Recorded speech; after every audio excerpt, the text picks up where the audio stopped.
On the other side of the door is a 16-year-old juvenile delinquent. The state will spend almost $40,000 this year trying to rehabilitate him. Chances are he will eventually return to a similar institution or end up in an adult jail. There are no easy answers for why that will happen.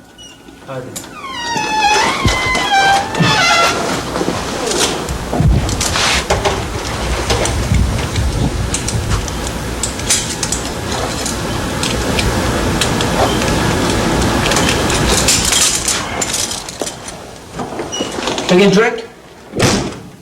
When you calm down. Gee, come on to sleep in here. That's up to you. If I be quiet from now on, I won't want to get out. You know that. You know the rules. If you be quiet and you calm, you come out. You know that. No, it's just that I'm doing this on purpose. I know that. Because I ain't do nothing wrong. That's the whole point. You tore the room up over there, Scott. All I did was kick the door now. You broke the handle off. You tore the plugs out the thing with electricity on. Peed all over the floor. It was fun, though. We are in Brookwood Center. Some of the most delinquent, the most emotionally scarred youngsters in New York State are sent here to be turned into law-abiding citizens. The success stories are few and far between. The facility is located a half-hour's drive south of Albany. The bucolic setting belies the fact that it is one of the state's 2 maximum security training schools, considered the end of the line for boys in New York State's juvenile justice system. 46 boys are incarcerated here now. Their ages range from 13 to 17. Over half are black. 43 of the 46 have already been in other institutions. One 15-year-old has spent all of his life in child care facilities, and 5 others half their lives. The Brookwood boys have spent 160 years, almost 1/4 of their total lifetime in institutions. You expect to find hardened criminals. Instead, there are innocent adolescent faces of the kid next door.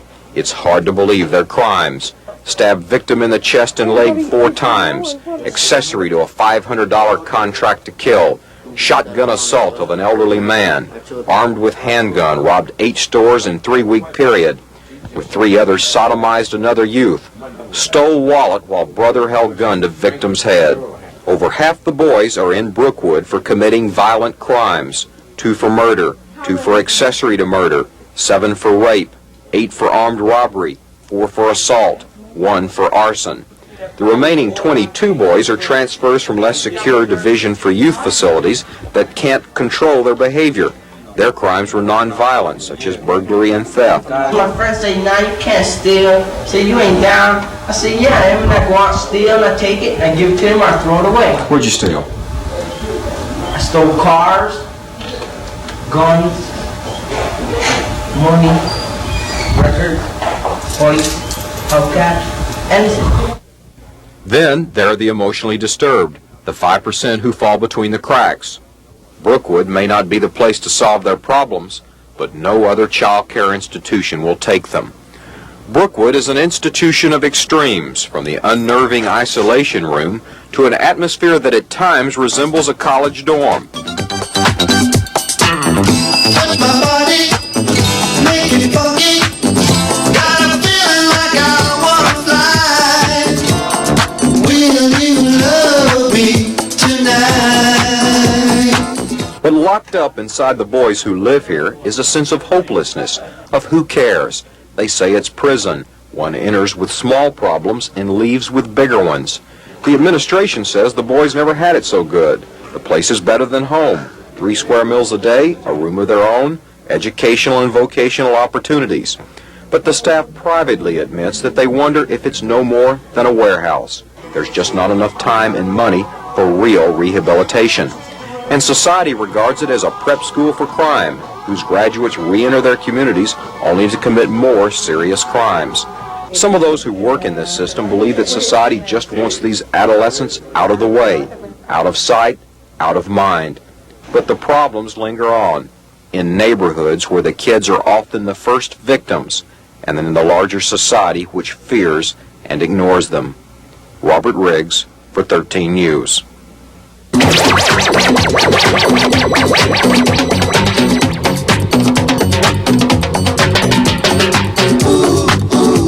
Dance.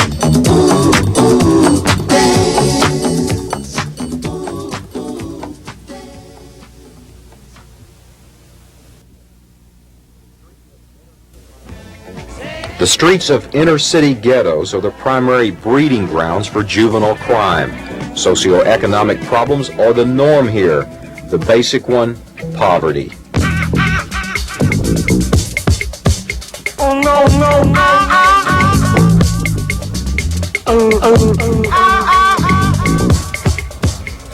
This is the environment that most of the Brookwood boys call home. 60% of their families are supported by some form of public assistance. Half are victims of child abuse. Their injuries read like a roll call of war veterans. Lost sight in one eye from beating by stepfather. Hearing loss due to blow-on head. Given away to a neighbor at an early age, suffering from collapsed bowel, clubbed foot, broken pelvis, contusions of the spine. Family members of half the 46 boys have been involved in violent crimes. There are also problems of drug abuse and alcoholism. Over half the boys come from broken homes, the separation usually occurring between ages 5 and 7. Their childhood is often filled with transient men instead of stable fathers. Values are learned on the street where living is a matter of survival. The psychologists say they learn force gains them attention and relieves constant feelings of rejection at home and failure in school. Their street life is as unreal to most of us as Brookwood's environment is to them. Here, their problems are reduced to a catalog of psychiatric terms, filled with a sense of anger, tremendous frustration coupled with some depression, poor self-image, feelings of rejection, evidence of poor judgment, difficulty controlling his behavior. The most frequent diagnoses, passive-aggressive personality, meaning anger expressed in such behavior as stubbornness, or unsocialized aggressive reaction.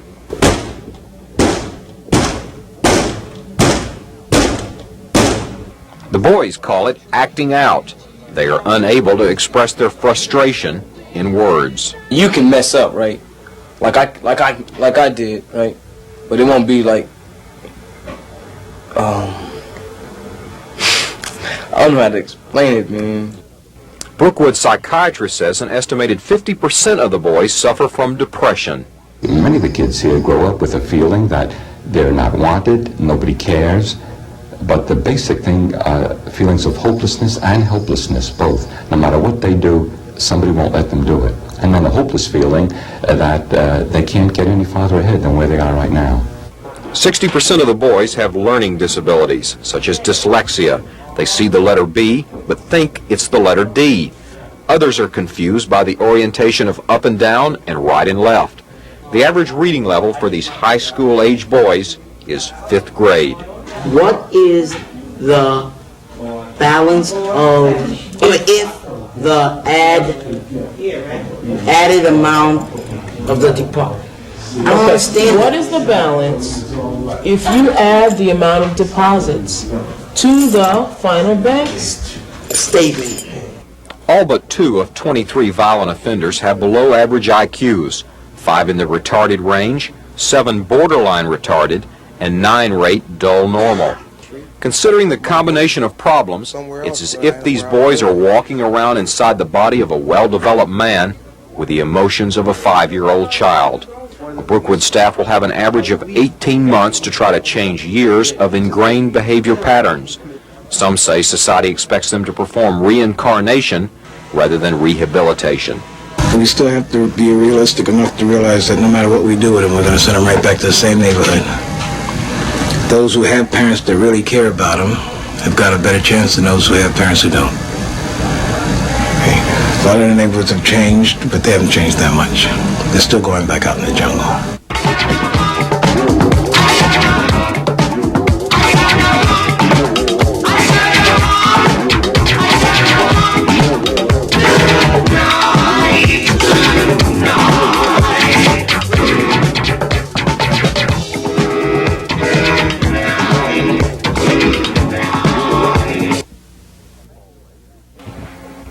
The command up and down these hallways is get with the program, a regimented daily schedule of what the administration says are rehabilitative activities.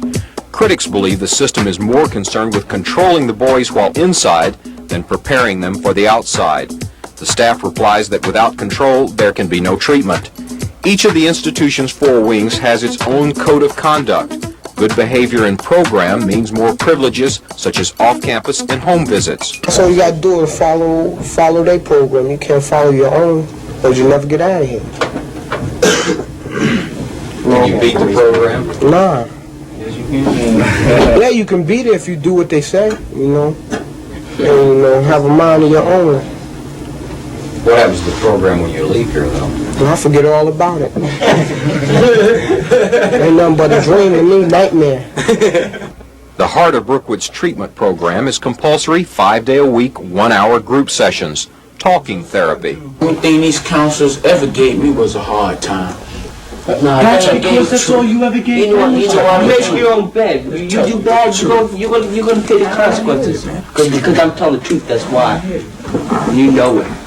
My eyes are open, my ears closed. People like you keep these places open. Say it again, Ricky. People like you keep these places open.